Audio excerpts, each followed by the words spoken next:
May I Mr. ask Chairman. the former President kung alam niyo po ba na kinasuhan po ni former Senator Trillanes sina Congressman Paulo Duterte, Attorney Mans Carpio for drug smuggling?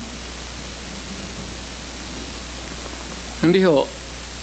Pero kung totoong drug smuggling man sila, they should be prosecuted in court. And if convicted, they should serve sentence in jail. Hindi ko pipigilan yan.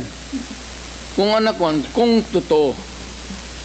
Ngayon, yung narration dito ni ko kilala itong taong to, forgot his name. Your Honor, if there is an iota of truth